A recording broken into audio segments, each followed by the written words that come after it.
Well, hello my friends, we meet again. It has been a while. Where should we begin? Today, let us take a look at the Painkiller cover off of Death's final album, The Sound of Perseverance. Now, I think this cover is extremely interesting for a multitude of reasons, including one smoking gun in the lyrics of the cover, which I will get to shortly. But before I do, let us first take a look at what Chuck Schuldiner himself had to say about the cover. Why did he choose this song exactly? Why not any of the other multitude of songs he could have chosen? In an interview with the Italian magazine Grind Zone from 1998, when asked about why he chose the song, Chuck Schuldiner would respond, quote, "Well, we began to play Painkiller almost as a joke during rehearsal. Personally, the Judas Priest record from which that song is taken is absolutely one of my favorites because it is one of the most aggressive and progressive works ever done by the historical English band. That song has the same elements which characterize the music of Death: power, aggression, and melody." End quote. Very, very interesting. Now, later in that same year, during an interview for Chronicles of Chaos, Chuck had this to say, quote, "That is why I had a lot of fun doing Painkiller. That was my chance to do something different that I enjoy. The vocal style is basically why I have Control Denied ready to go after the Death tours are done. Control Denied is the extension of Death." End quote. Now, all of these interviews are available to read on the excellent, but unfortunately, I think dead website emptywords.org, which is an absolute treasure trove of Death information. Please check it out. So, looking at these interviews, it is clear that Chuck Schuldiner and honestly, well, I think most people view Judas Priest's Painkiller as a sort of high watermark.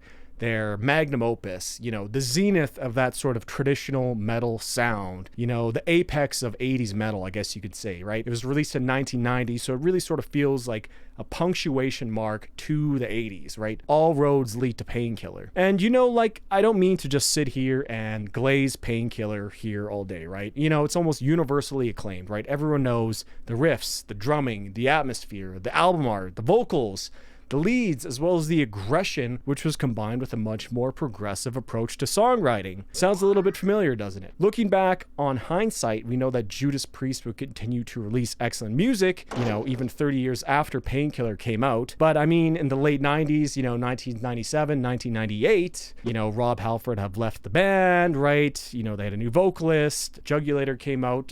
It wasn't clear that Judas Priest was going to survive or release music to the same height ever again, right? It sort of felt like the end of the band, I guess you could say. That path was not clear back then. Thus, in a way, Painkiller itself, the album, was sort of like a swan song of Judas Priest, the band itself, right? The final real Judas Priest album, and boy, what a way to go out, right? It was their last, their swan song, right? And in a way, and of course I'm just speculating here, I wonder if Chuck subconsciously viewed The Sound of Perseverance in the same way, in essence, as Judas Priest's Painkiller, right? The band's sort of magnum opus to go out on a high note, right? And I mean, he says it right in that interview. Quote, "That song has the same elements which characterize the music of Death: power, aggression, and melody." End quote. So to me, it's very clear that he's making a very conscious link between his music and Judas Priest's Painkiller, right? And to me, power, aggression, melody, that is exactly what The Sound of Perseverance is all about. It is extremely aggressive, yet melodic at the same time. It's powerful in a way like most albums aren't. You can really hear just how hard the strings are being picked. The production is just so clear, you can really hear it. You can even hear Chuck's voice crack on some of the screams. And of course, the power is in the themes and lyrics themselves, not only in the music. Add in the fact that Painkiller, musically and lyrically, which don't worry, I will get to right away, basically sort of fits right in with the rest of the album, The Sound of Perseverance, that is, right? If Chuck simply decided to just do harsh vocals over top of it, I bet a lot of people would have even guessed it to be a cover. So viewed from this angle, right, the Painkiller cover is sort of the perfect tip of the hat, nod to Judas Priest, while relating Judas Priest's grand achievement to their own, right? Sort of connecting the two. Now, the cover of Painkiller also sort of works as a soft introduction to what Control Denied would be. Chuck says it himself, right? Quote, "Control Denied is an extension of Death," end quote. And what better way to tie them together than to essentially show Death fans what Control Denied will be. And Control Denied is essentially, right, death riffs and song structures combined with melodic singing rather than harsh vocals. Also, don't worry, I will be getting to Control Denied here in the future and be making some videos on that. So if that interests you, make sure you hit that subscribe button. Also hit that like if you are liking this type of more in-depth analytical view of Death's music. Hit that button.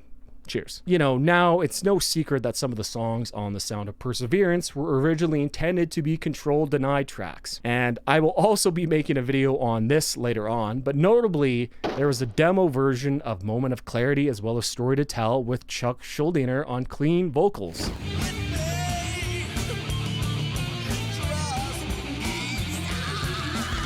And honestly, to me, based on those two tracks, as well as the Painkiller cover, I really think that Chuck Schuldiner really vastly underestimated his own vocal abilities. You know, given some lessons or some training, I really think he actually could have been a really top-tier clean vocalist, especially if he continued on that sort of really, you know, hyper-aggressive sort of melodic high screams that he was doing on the Painkiller cover, right? But regardless, the idea for cleans was always in his mind. And again, what better way to ease people into it than with a cover of a song which already has clean vocals. It makes the idea of there being clean vocals on a Death record much more palatable being on a cover, right? It's not like you just threw clean vocals in on a random Death song. No, like the original song has clean vocals, so he's gonna sing, right, in a clean way, right? It sort of makes the ending and the clean vocal introduction like a soft landing, so to speak. And lastly, and I think much more interestingly, is the lyrical content of the Painkiller cover, especially when we look at the word that Chuck changed in the song. Now, despite the official lyrics and lyrics online saying otherwise, to me, it is quite clear that Chuck changed the word savior to spider on the line, quote, "A savior comes from out the skies," right? In a way, Chuck Schuldiner himself is the Painkiller.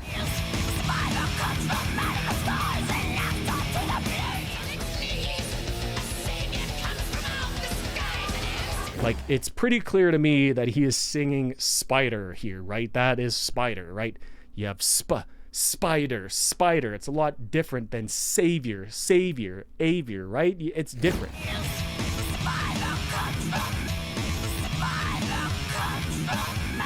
And like, it's really clear in the original version that Rob Halford sings Savior, as well as I'm sure Chuck himself would have had the original lyric book that came with the record that he purchased. So then why change this particular word and no others in the song? Now, of course, like, you know, this is all speculation, guys, but, you know, Chuck was a very smart guy. And if I'm picking up on this, you know, nearly 30 years later, then I'm sure he also sort of picked up on this. In a way, Chuck Schuldiner himself is the Painkiller. The lyrics of Painkiller can sort of be interpreted as the story of himself and death metal, the genre. Now, hold on. You know, before you type your angry comments, let me explain. You know, I'm not going to go through the whole song line by line here, but essentially the Painkiller comes down from the skies, lays waste to all the enemies around him, with fiery vengeance and fury, as well as with terrifying screams and metal monsters, you know, just all the most metal stuff you could imagine. And then he leaves, he returns, he goes back to where he came from, right? He comes, lays waste to all the enemies, and then heads back up, right? And now by replacing the word savior with spider, to me, this is Chuck consciously noticing this connection and maybe attempting to distance himself from this idea to sort of make sure that people didn't think that he was referring to himself here, right? Because when placed at the end of the final Death album, it sort of tells a story of the band Death and his journey through it. Essentially, Chuck himself is the Painkiller, which he recognized and thus changed the lyrics purposefully, changing, quote, "A savior comes from out the skies" to, quote, "A spider comes from out the skies," right? The removal of the word savior is the smoking gun, right? He is saying that he is not the savior of death metal, which he repeats a lot in interviews, right? He says that he is not the inventor of death metal. He doesn't want to be associated with labels or anything like that. The removal of the word savior is the smoking gun. You know, like, why else would he do it? He changes no other words in the song. And in addition, you know, a spider coming from the skies, you know, it sounds pretty metal, but honestly, it makes very little sense even in this extreme imaginary world of the Painkiller, right? It almost seems like it was a last-minute decision. You know, Spider and Savior both end with similar rhymes and start with the same S sound, but if he was going to replace it, it could he not have found a different word which sort of makes more sense, right?